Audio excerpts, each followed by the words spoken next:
Hello, everybody, and welcome once again to Barchart. I am Kinsey Grant Baker. So what if we've been wrong about AR and VR? What if it's about way more than just clunky headsets and Mark Zuckerberg? Could combining software and hardware with a brand new approach to what it means for the future of tech change just about everything?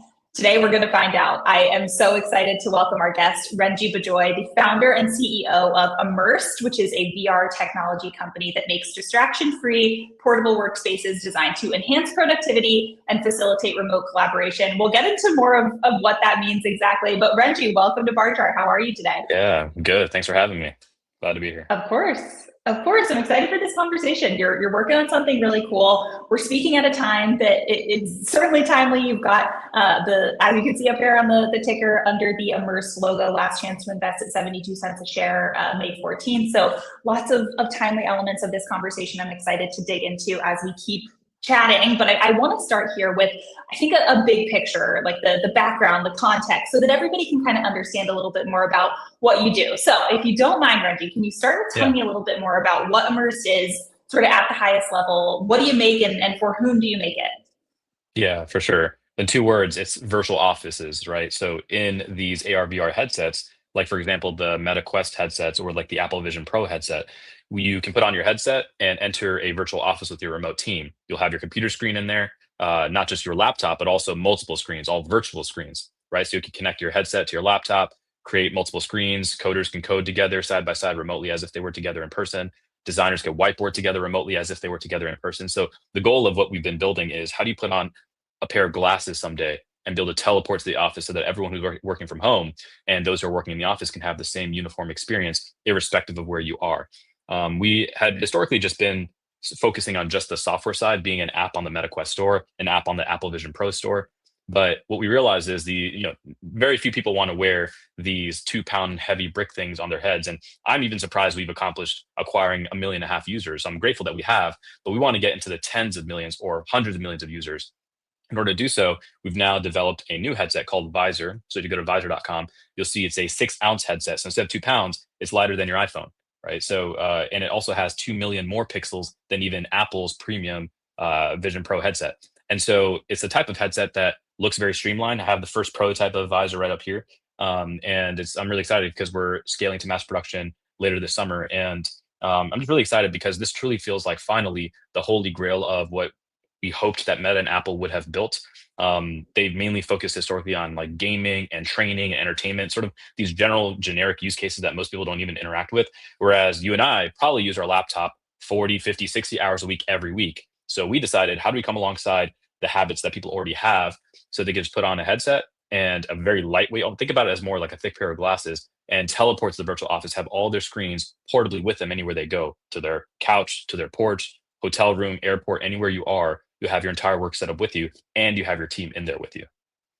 Yeah, it's such an important point. And I think the distinction there between what a lot of these big tech companies have been chasing with things like, categories like gaming and entertainment, really interesting, certainly I'm sure a large addressable market there. But when we're talking about productivity, this is something we're doing right now. Right? We're sitting at our desks and having a conversation on our laptop. So let's dig into a little bit more of what the experience doing, building software and understanding this side of the productivity category, how that has informed what comes next with hardware with Visor. So you're already the top productivity app on the MetaQuest store.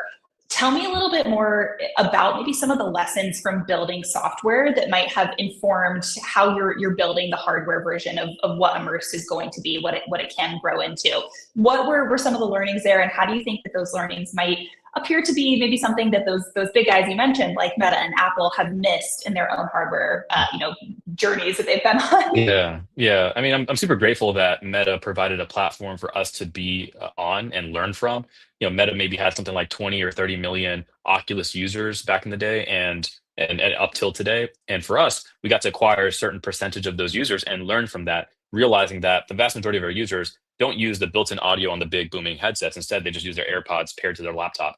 Likewise, we learned that a lot of these users don't use controllers when they're using our app. They just have their hands on their keyboard and they're typing.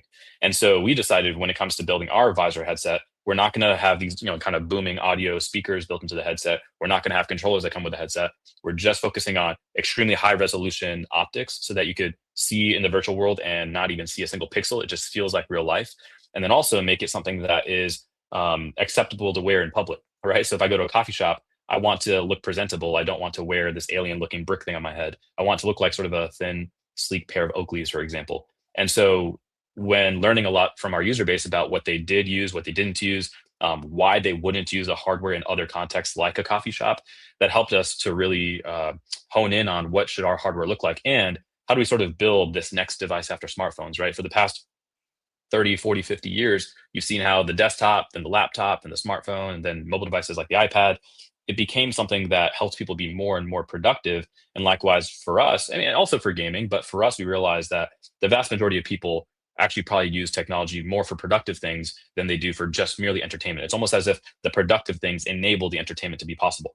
So you're probably not watching Netflix for 40 to 60 hours a week, but you're probably using your computer for 40 to 60 hours a week in order to afford things like Netflix, right? The cool thing is our visor headset also supports things like entertainment, but like watching Disney Plus on your ceiling while laying on your bed and wanting to fall asleep, like that's still a capability that our headset has, but it's not the primary use case. And if you're optimizing for and marketing to a gaming audience, for example, I just believe that's a much smaller market. And I mean, you're taking on Xbox and PlayStation, which they've been around for a while, and people love that type of gaming experience. If the gaming experience on like a Meta headset is not 10x better, then I'm not going to switch from my Xbox and my PlayStation to the Meta headset.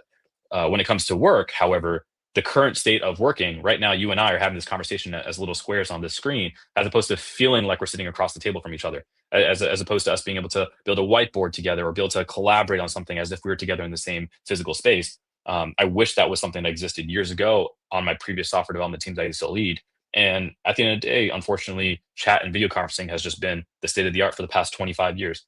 So what we're building is, and what we've learned from sort of the hardware platforms that we've been on is, if we want regular everyday people, non-gamers, to adopt a glasses type of form factor, it needs to be thin and sleek, it needs to be lightweight, and it needs to help them with their day job.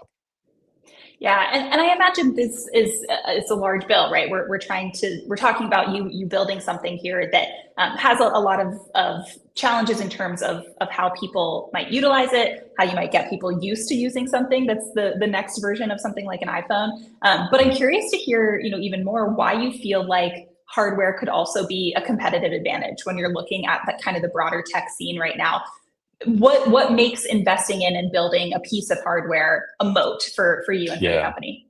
Yeah, I think the difficult part for a lot, like I was talking to one of our VCs, and they're telling me about how a ton of their portfolio companies are really struggling because though they've been the incumbent or the leader in their category for the past 5 or 10 years, now AI is allowing new competitors to come into the space without having the barrier to technological implementation or coding be a blocker. They've been able to just prompt an app into existence and now directly compete with these portfolio companies.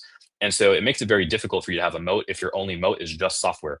When it comes to atoms, right, as opposed to just bits and bytes on your computer, that code can represent. Now to move physical atoms, like build physical hardware, that's something that AI can't yet do. Maybe once Elon Musk Tesla Optimus becomes a thing, and you can just prompt an Optimus go build products for you, sure. But for the sort of next couple of decades, if not more, owning the hardware platform is going to be the main moat that allows companies to really kind of own all the decision making. Even think about, I'll give you an example. Think about Meta. The reason why they acquired Oculus is because Zuckerberg has been stuck on Apple and Google and Microsoft's hardware platforms, laptops, smartphones.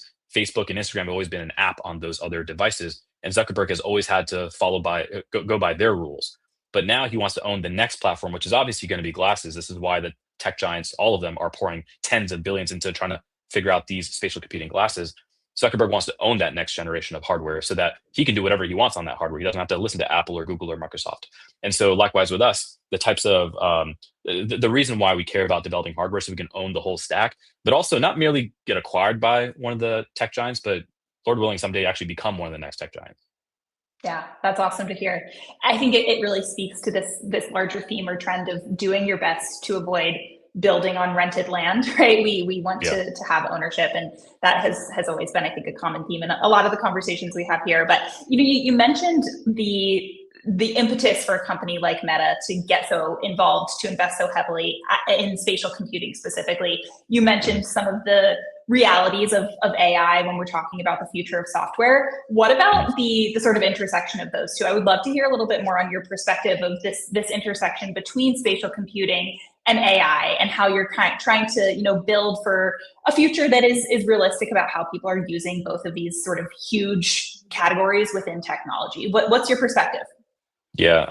I mean, if you think about it, we're probably not going to be using ChatGPT on our phone for the next 10 years. Likely it'll be more of a holographic or immersive type of experience. Mainly because every single time I have to prompt ChatGPT on my phone, I have to give it so much context because it missed out on everything I already experienced. So I have to like catch it up on everything I need it to know in order for it to give me a meaningful answer. Or if even I forget some of the context to give to it, then it'll give me a somewhat not so helpful answer, and then I have to course correct it, saying, "Oh, I left out this detail based on this additional context. Can you give me a better answer?"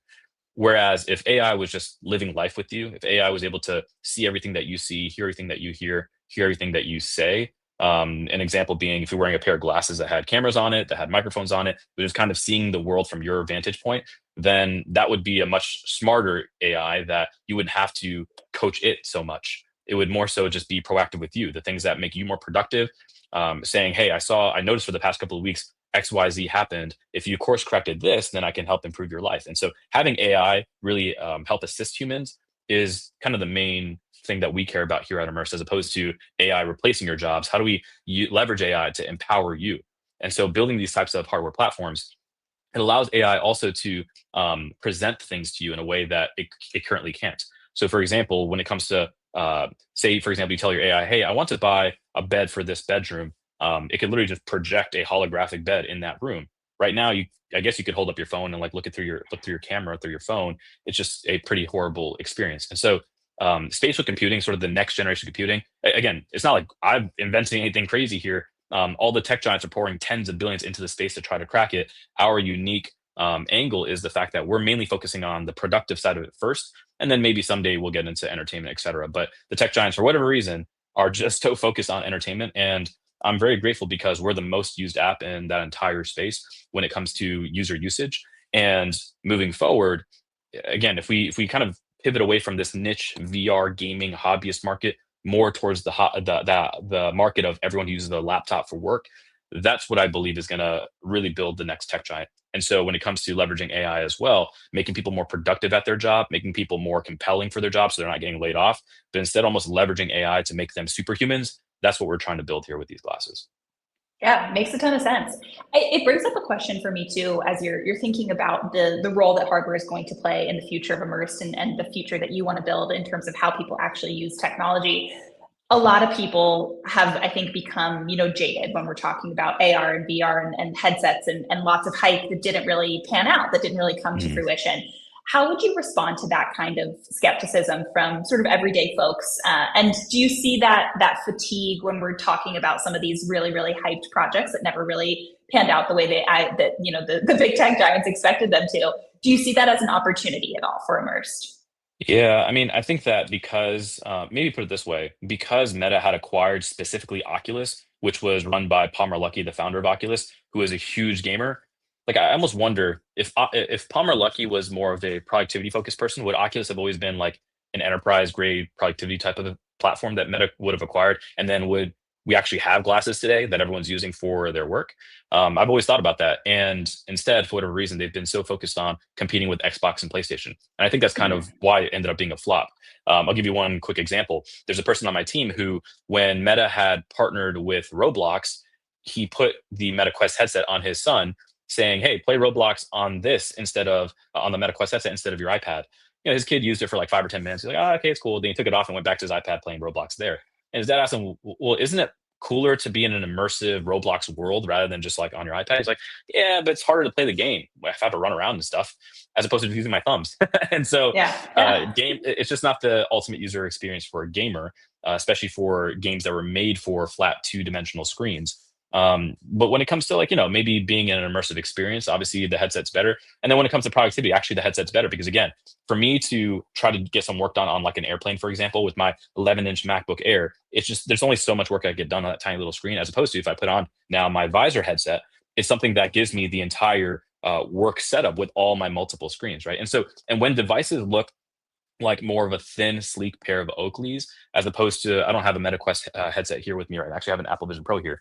When it looks sort of bulky and just something that sticks out like a sore thumb, or if it messes with your head hair, it's not something that you're gonna feel that magic moment and draw to come back to it.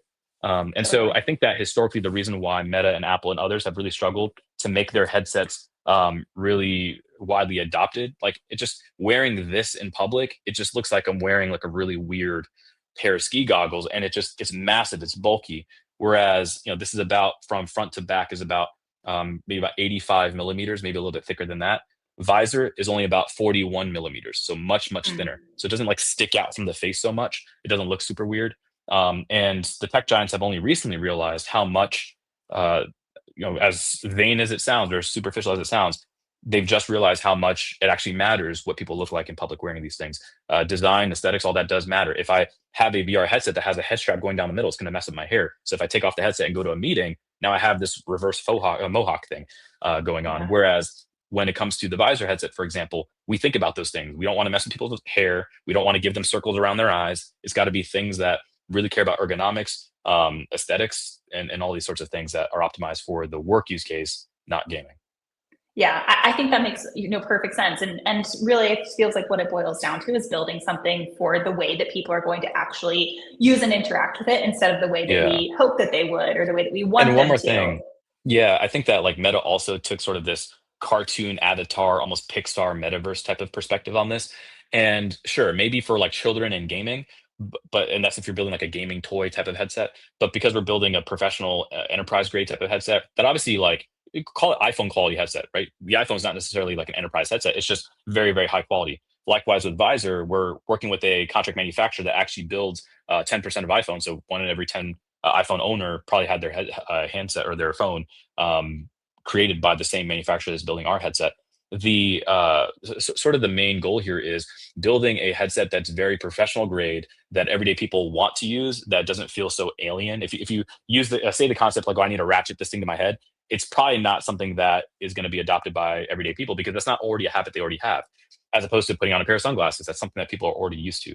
So I think the reason why the previous like metaverse vision kind of flopped by Zuckerberg is because there's like this weird cartoon avatar. Like he was saying like 3D internet, but it's not really photorealistic at all. And so for us, we want to Mhm. move more towards the professional world, connecting real people, not having an anonymous gamer profile online, but instead, how do I think about like an immersive LinkedIn, right? That's kind of the world Yeah. that we want to start with. And at the end of the day, like because there's a massive demand of companies who are now having to ask employees to move locations to return to office. It's a very unfortunate thing because a lot of people have gotten into the habit of the convenience of working from home. So the goal with us is meet people where they're at, solve their problems, and give them the same uniform experience regardless of where they are. Yeah, totally. I think it makes a ton of sense. I think it's also a good segue here for us to have a little chat here about the investor use case or case for investors here as we're in the Mm. middle of a Reg A raise, as it says up here at the top. There is a little bit of a sense of urgency right now. I would love to hear a little bit more about what made this the moment to open up to everyday retail investors, not just institutions. Tell me a little bit more about what you might say to those investors who are potentially interested in learning more or even investing in Immerse. What would be the message that you would give them? Yeah. And why is now the time to get that message out in the first place? Yeah. Well, I'll say two things. Immersed has mainly been focused on just building the software for the other headsets, and we've learned a lot from that. Unfortunately, trying to scale a product to subscription on a historically gaming store is just not how we're going to build a decacorn or $10 billion plus company. We're going to have to own the hardware stack. We're going to have to make it hyper case specific and optimized for what everyday people want, and that's very unique compared to what the other tech giants are doing. Again, if you put it this way, right after the desktop, then laptop and smartphones is going to come these sort of spatial computing glasses built by any and all of these tech giants, Meta, Apple, Google, Microsoft, etc., who are pouring tens of billions into the space to figure this out, and we're the most used app in that space. It's sort of shown me, okay, well, we're actually on the verge of building something really important here, especially now getting into the hardware side of things. That's why we wanted to open up sort of this crowdfund approach to fundraising. And we also realized that our community, who has been loving and supporting us all throughout the years, if we don't open things up for them to join, then we're just going to make our rich VCs even richer. And that's fine. It's just we want to have an opportunity to have all these people who've been supporting us all throughout the years to be able to partake in our financial upside. So we decided, let's open it up for our friends and family, for our users, our followers, and anyone who really cares about this mission and vision. And we want to be one of the world's first and most successful crowdfunded IPO'd companies. And so in the years to come, as Visor continues to crush revenue, as we start really building the next device after smartphones that Apple and Meta are also trying to race to figure out alongside us, we believe that we could really be the David to these Goliaths in this space, and really pull something off that's really historic and iconic here, right? We're not like some sort of AI data analytics something platform. This is a very tangible and very relatable thing that everyone knows is just following the pattern of what's happened in generations past. And now this is just the next evolution of it. And we have a very strategic and unique position in this space, being the most used app in this space. So we have just a massive number of eyeballs. Even last year, we hit 1.6 billion views on our social media, just organically, people just sharing it virally, all of that. And so the sort of the main advantage we're seeing here with these crowdfunds is, though we're not going to be able to raise billions of dollars through this route like Meta spends on their headsets, but for us being so focused and knowing exactly what we want to build and how we're going to build it, having the crowd be part of this, that also gives us a massive army of retail investors out there to share the word about what Immersed is working on. A lot of them historically have also brought in a lot of B2B partnerships. A lot of them are customers and get their friends and family excited about it too. So one thing that's really cool is our investor base and our customer base is almost one and the same. All of them are cheering and supporting us, whereas a lot of other companies, typically there's a dichotomy and a lot of investors not really even passionate or even know what the company does. Whereas for us, it's just a product that everyone can relate to and everyone loves. So really excited about going public some point in the coming years. Yeah, I mean, a lot of excitement, Renji. It seems like you guys have some really exciting momentum on your side right now. Any final words about where to find any information about participating in this fundraise for our listeners before we call it here? Yeah. I mean, you can check out any of our websites, immerse.com, visor.com, or even invest-visor.com. There's a lot of information. It kind of talks about the company, its history. There's some pretty awesome videos on there as well that kind of explain a lot of the strategy. Even when I go to that page, even I get excited. I'm like, man, this is this is like really exciting that we have the opportunity to really build one of the next, not even just tech giants, but also almost generational companies that get to really guide and course correct culture. A lot of these other companies have sort of built addicting apps that kids kind of like rot their brains. Whereas for us, I'm trying to make people more focused again.